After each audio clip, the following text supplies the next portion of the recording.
Welcome to opening Photoshop for the first time. This is a tutorial for a architectural workflow working between Illustrator and Photoshop and some of the basics that really will help you along the way to make really nice floor plans. So let's take a look. All right, so I'm going to jump in here and I'm going to type in File, New.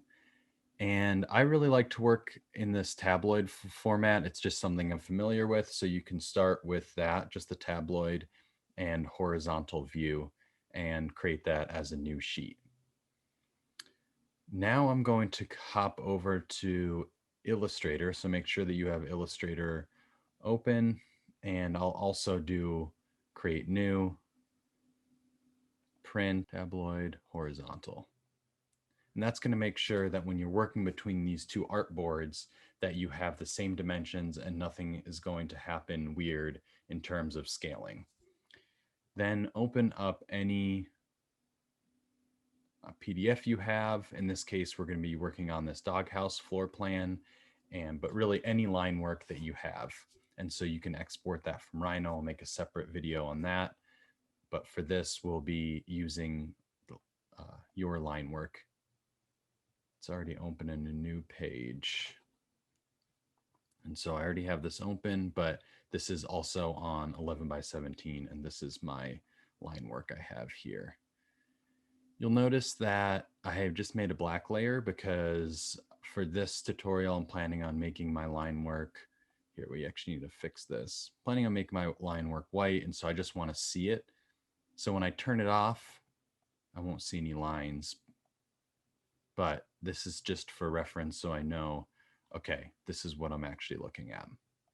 So once you have that line work in there, I'm going to go File, Save, File, Save, go back to the Photoshop file and type in File, Place Linked. And then you'll see here, I'll have that file. And this is the important thing to really keep in mind here is that there is this bounding box. That's not what you want. You want the media box. And that will make sure if you have that 11 by 17, it's going to place it in the same area. So I'll click that. I'll highlight that. And now I have my line work in Photoshop. I can't see it because it's white. And so just to do a quick overview of the navigation and how Photoshop works, I'm going to go through this pretty quickly, but essentially all your tools are here on the left, and you have your various menus up here. And then really what you need is this layers panel open because you're going to be using that a lot and taking advantage of that and pretty much doing everything within this panel. Really, you're never going to really be going up here and doing any types of adjustments. You want to make sure you're always making adjustments to layers and working with layers. Along with that, you want to make sure you're working and using folders as well. And so you'll see here it says create new group. So I'll create a new group and I'll just title this base layer. And then I can move the doghouse, and that way I can turn it off and on. I can turn this off and you'll notice you get these series of squares that actually is just a transparent background now. So it will just show, it won't show up as true squares. It will just show up as transparency, which is usually will just be white. So let's say I want to make a black background. I would come down here and I would hit this button here and then hit solid color. And then I can choose whatever color I want. So for right now, let's just do black. And I can put that in my base layer. So now if I want to turn off and on my base layer, I can do that as well in one go. So let's say I want to mask or take out this floor plan. For instance, if I want to make this a different color inside here, how would we go about doing that? There's a couple ways, but for this tutorial, we'll just let's create a new group and just call this floor plan. And we can bring in a new color. So let's just give it let's do a color. I'm just doing a random color, for example, now. And then we're going to use something which is called the masking tool. And what the masking tool does is it eliminates the area that it keeps the area that you have selected and eliminates everything else. So let's take a look at the masking tool. So for that, I would create a rectangle around here and then select this floor plan. And I would actually select not the color itself, but the whole folder, and then hit the masking tool, and it will mask whatever is in that selection. If the selection is not correct, you can always come back here and let's say we want to go inside the lines. I could redraw this selection. And then I would come up here and hit select inverse. So select inverse. Come back, and now I'll hit B, which is for the brush tool. So you can come over here. This is the brush tool, but I'm just going to hit B. And you'll notice there's this white and black here. Make sure that the opacity is 100, flow is 100. And you're going to want to actually turn this to black. And what that will do, you're essentially masking out. So whatever is black is whatever is black is acting as a mask, as a way to hide all that information. And so you can paint that on. Okay, so for this, we're just gonna have a light thing. And so for instance, if I had inner walls, I would come back here, maybe just turn this off for a second, and I would have to probably come to my base layer and select the white part, and then come up to this and make sure that I have this mask selection on, and come back.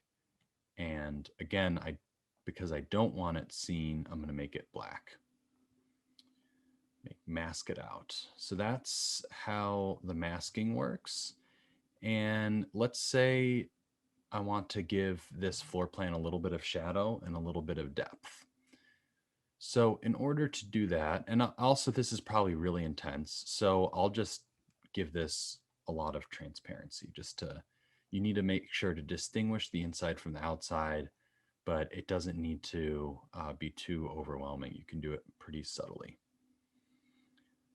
So now I'm going to make a new group for this shadow layer.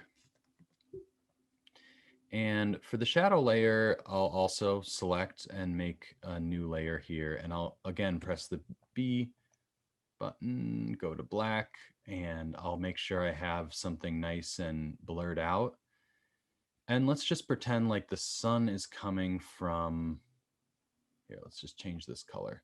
Let's pretend the sun is coming from this direction, which would mean that you would cast shadows like so. Maybe even on the inside, you would cast shadows on the inside. Okay, so just to keep that in mind, okay, we're always going to think of the sun coming from this direction here. All right, so I'm going to go back to the black, and very loosely, you can come and be really super precise about this, but for this exercise, that's not necessarily necessary. And I'll show you how we're gonna kind of go about doing this. All right, so I've made these series. We can even make it white so we can kind of see what we've done, what we haven't done. Now I'm gonna go back and use, again, this mask tool and come out, and I've masked it without selecting anything. And then I'll just draw on top of it. And then for this time, I'll make it smaller. And a good thing to know is you can, if you hit Alt and the right click, then you can change the size of the brush. So, and then if you hit once and then hit again, you'll hit Shift, and it will, so instead of dragging it, if you hit Shift, it will delete everything. So just good to keep in mind for navigating how to do this.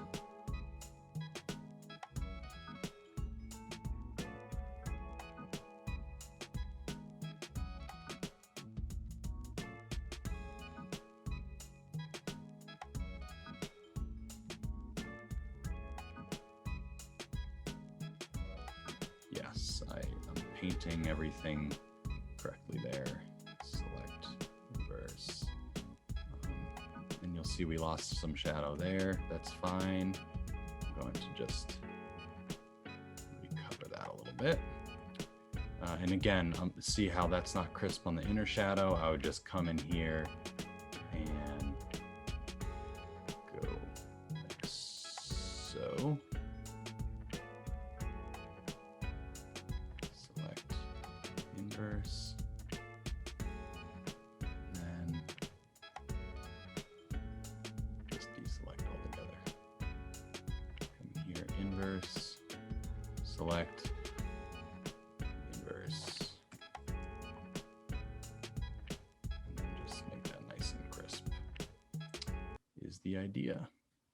All right, so, and then for this inner one, I mean, you don't need to worry about it too much. I would just kind of come like so, and the smaller your brush is, the less it will blur. So don't need to be too particular about it. It's going to be a really subtle change. So let's make this back to just do a blue for this for the moment. Then I'm going to come here and just give it a ton of opacity, or even hit multiply, and then just give it some opacity. And that, you know, it's subtle, but it helps it pop, and you need to get that depth in your picture. So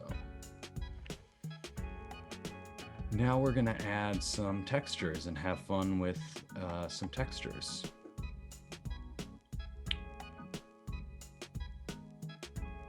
So come in here and do an open.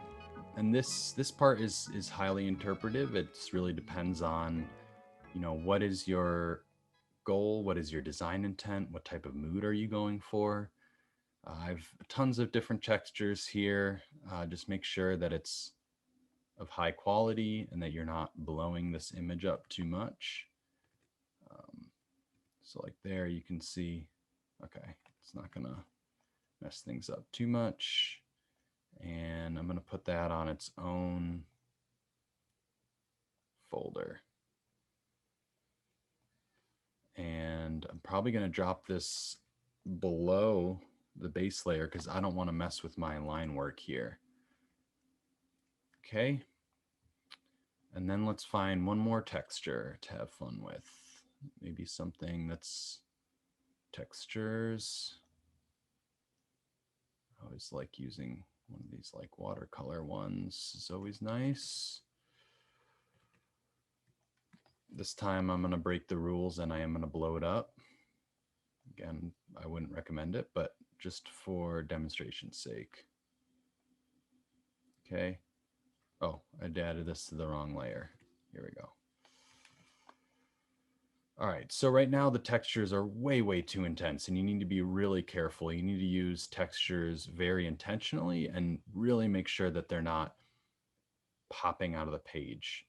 And so the first thing I'm gonna do is, you'll notice up here, I have these various blending modes. These are called blending modes. And what that does is it will essentially reference all the layers below it, and it will blend those in different ways. And so a lot of times I have both these textures and I'll type on this normal.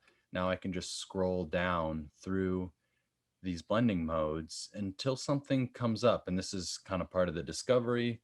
Select this one. I'm like, well, this one's kind of cool. There's like, you know, or maybe something like that. You know, it kind of depends on what mood you're going for. So I kind of liked this one, was kind of cool.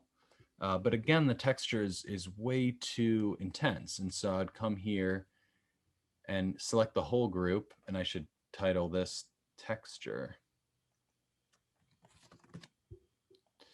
And then I don't want that. I don't want that. Just want that white background. And I'll make this really light. And then, okay, maybe we need to make this dark background. And again, if I want it, I can change that grayness. This is the opacity. You know, so if you're like, well, that's a little too dark, you can kind of fiddle with how you want these to come up. But the most important thing is you really want it to not be too intense. And so I'll make this more gray and then fade out these textures. And then along with the textures, what's nice to do is come up here and essentially want to go filter, filter gallery. And these are a series of filters you can apply to your actual textures themselves. So one that works really well is maybe something like a mosaic tile. And I might actually bring the scale up a lot. Maybe make the relief more. I think the scale needs to come up more. And you can just kind of go through these and see if there's one that you like. But the idea is to give a little bit of a paper texture. And you could probably just do the same. Another thing I like to do is do convert to for smart filters. And what that allows is for you to always go back and adjust and change your filters. So I've converted it, filter, convert to smart filters. Now you see I didn't use smart filters on this one. I did use it on this one. I can always turn off and on that smart filter and see if it's actually doing anything for me. It might not be because it's so light of a texture. So I could even go as low as 5% or even 2% here. Oh, that's probably 3. And then say like, well, I'm still not really happy with how these textures are coming out. You can just go back to your, find a texture that you like, go back to your plan. Maybe I need to make a new folder, like a texture 2 or something if I want different opacities, or you can adjust your opacities per layer too. And I'm doing Control T in order to do that. And then we kind of said the sun was coming from this direction. So, you know, maybe roughly I would have something that goes from light to dark. Hit that. And again, you know, this is super saturated, very distracting to your actual architecture. And so again, I would want to find a filter that would be appropriate. So I could come up here and just, you know, this is where you have a little bit of fun with it. Maybe a brush stroke. And you notice I didn't actually select, oh no, I did. Filter, filter gallery. I guess it just didn't load it for some reason. There we go. I want to do a brush stroke because I kind of want to keep that angle going this way. Let's see, distance, scale.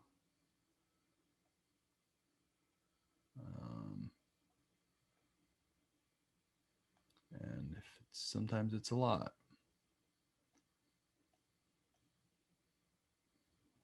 Or sprayed strokes might be good. Right diagonal, and then just give that a lot. There's other types of filters you can add that might be helpful. For instance, the different types of blur tools. So let's take a quick look at that. So let's see, is there any difference? Sometimes they do a lot, and sometimes not so much. But you could also come up here and do a Gaussian blur that kind of just overall does a blur. For this one, I kind of want to do a motion blur. And then just kind of decide like what's going to keep the texture, some texture and depth, but make sure that the resolution's not too clear actually, and make it more of like almost like a hatch. Okay, let's see how that's going to look. And then I'll go again through this and just toggle through this until if something comes up, and something might not, or it might come up. You never know. These are kind of cool. You know, maybe it's something more black and white. I think we need to up these for now just to kind of see how these two are going to interact.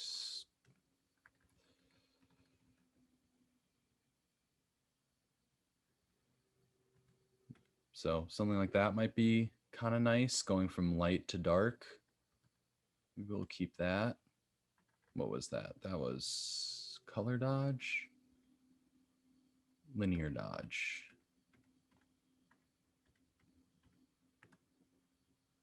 That's pretty intense. You know, maybe you find one in here that's really cool. So yeah, either this one's kind of nice, or this linear dodge. And then again, I would come back and really tone down, really just tone this thing down. I might say, well, I like the light, but the color is a little distracting. So what you could do if you want that, to adjust that, I would come in, and these are all the different types of additional filters you can add on top of layers. So brightness and contrast, hue and saturation. So if I wanted to saturate this a little bit and said, oh, that's a lot of color, what I would do is I would add the hue and saturation and then hit Alt. Okay, select the layer, hit hue and saturation, hit Alt until there's this thing that goes, that's pointing to the bottom. And what that does is it makes sure that it only happens to that one layer. And then we'll just give this, let's for right now give it no color because it was kind of color intense. And then again, I would go back and say, well, no, I really want less. Let's just do 5 of that. And then really, you know, just a little bit of that.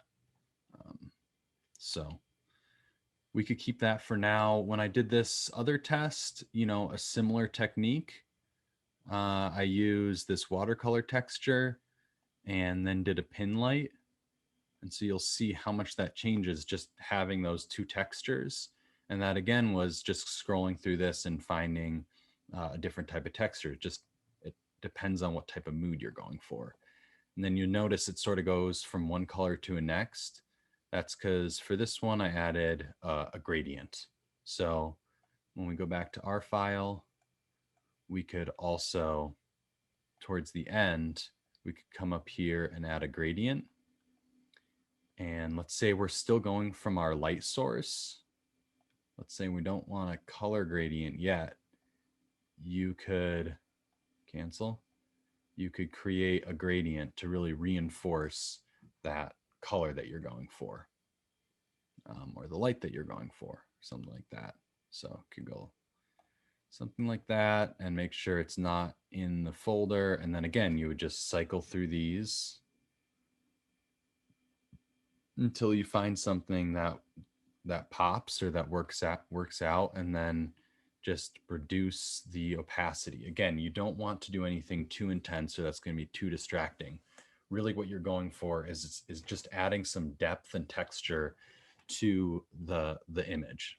So we'll continue on this, and I really wanted a more of a paper texture than we have so far.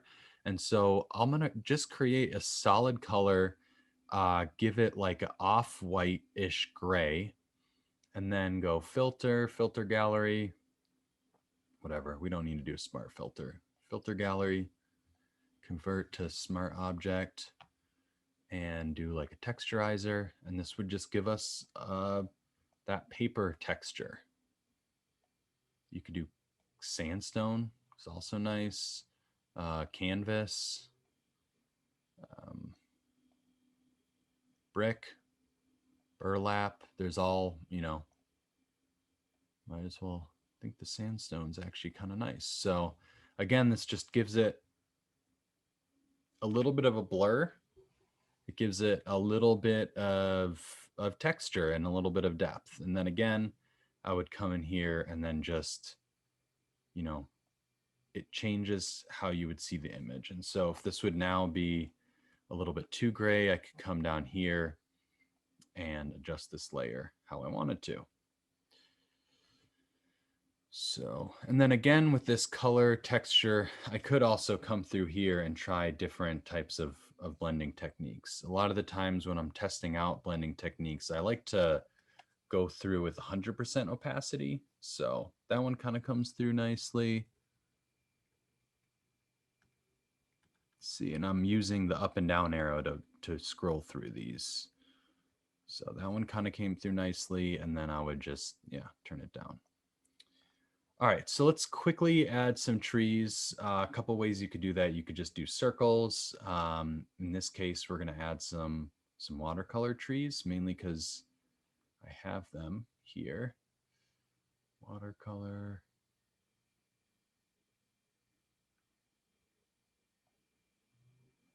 So let's say I took a watercolor tree. You could do line work. It doesn't really matter. And again, hit W to use the wand tool, and then just delete that white space. Another thing I could do is W and select some of that white space, and then go up, select similar, and then delete it again. There you go. Now it's like so. I'm going to select all of this and then come up back to our drawing. And again, when I'm looking at this, and like, this is, you're not trying to, actually, before I scale this, I do want to convert this to a smart object. And what that does is it makes sure it preserves the information. Convert to smart object. And generally speaking, you don't want to, when you have an image, you don't want to blow it up too much, because then it will start to get pixelated. So you just have to be curious. But you'll notice that this really stands out, and there's just a lot of color, and you don't need that. So what you could do is, again, I would come here and hit the hue and saturation and apply that, apply that to that layer only. And I also want to make a folder that is called trees. And then make sure that it's just applied to this layer. I have my tree. Now I can highlight this, and then you'll see that, oh, you can also add adjustments here. But if I double click this, then it comes up here, and then I can adjust just that layer and give it some lightness, whatever I like there. Okay, so that's one of my trees. And again, you could you could go through these various filters until you find something you like maybe, this linear burn has lots of different, just black and white shadows that might look really nice. So let's try just scrolling through this one more time. I think I like that one. That one's nice. That one's nice too. So we could do that. And then again, like, I would just give it some, maybe we'll do the other one actually, like this black one now, give that a little bit of transparency. And what's cool is you can always come up here and say, well, it's a little bit too light. What did I do for the first one? Oh, we made this like white on top of this. So it's up to you. Let's see.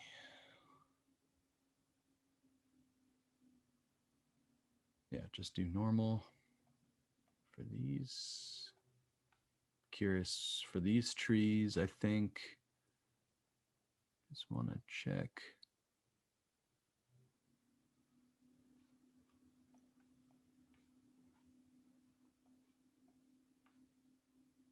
Divide is what we used. Okay.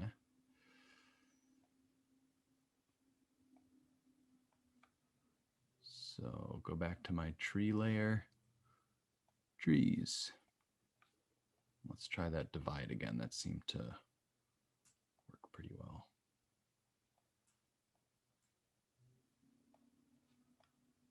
Oops.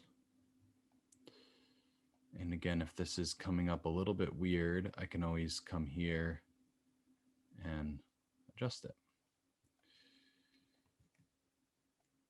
Okay. Let's just whoops, that was my color fill. I want my trees was a little too opaque. So you'll see I've been placing this auto click. Sometimes it's easier just to not have auto click, and then you just don't get into trouble. So if I wanted to do a row of trees, I would hit Alt select and drag.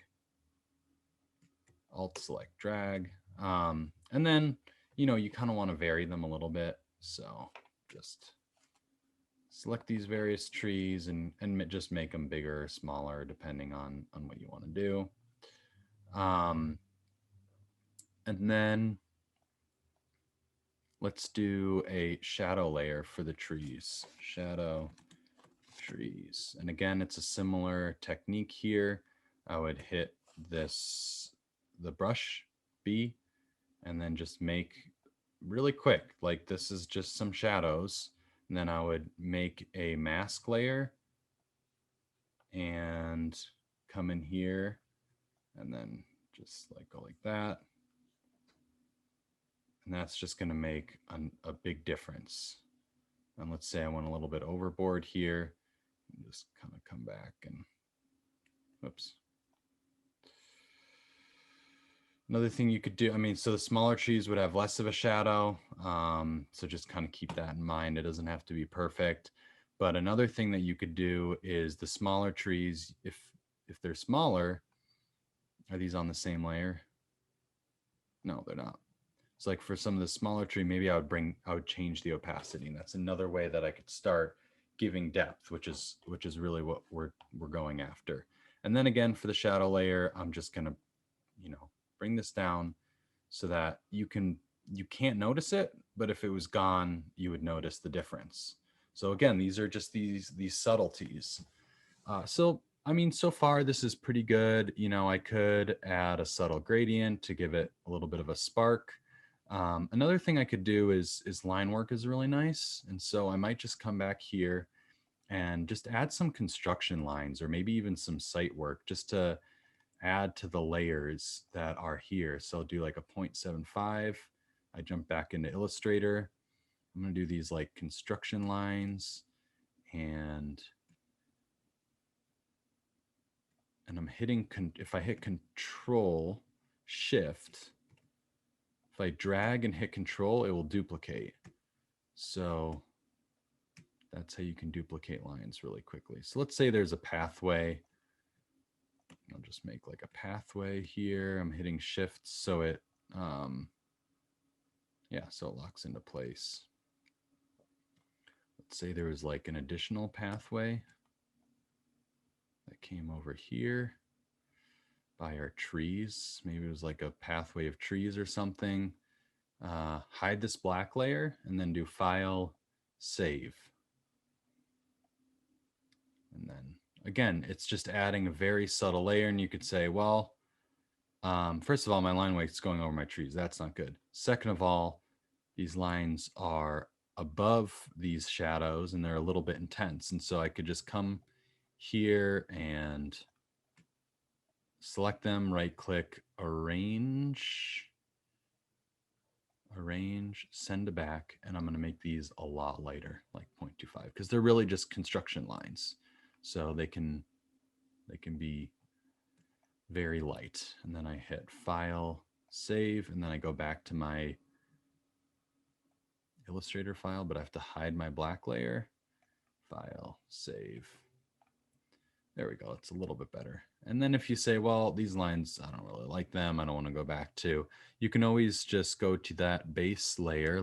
And then, yeah, we'll just mask over those some lines. I need to make sure I'm drawing on my actual thing. And again, this is just an additional way that you can start to add hierarchy and depth into your drawings, which adds more dimensions. And again, depending on what your floor plan is, what kind of information you want to bring in, that's how you would do it.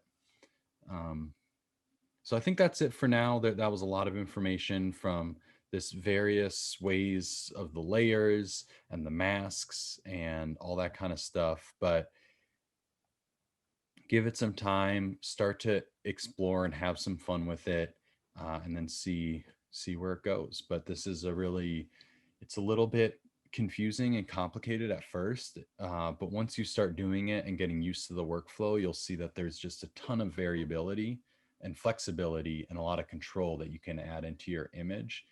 And you can also just start to keep on layering information in there, um, and types of depth. And so you notice like this path now, maybe I would want to extend this pathway. So then I would come in here and hit that and go and like extend this path. And then I would say, well, all my pathways are going to be this color that I've created. So that's just the first take of the Illustrator Photoshop workflow and opening it up and kind of getting oriented and how you can use Photoshop to your advantage. Try not to get too carried away with all the other tools in Photoshop. If you really just hone in on these few things of adding textures and effects and different opacities and bringing in line work, you can really do a lot just with the tools that we've covered today. So I hope you enjoyed, and I'll see you next time.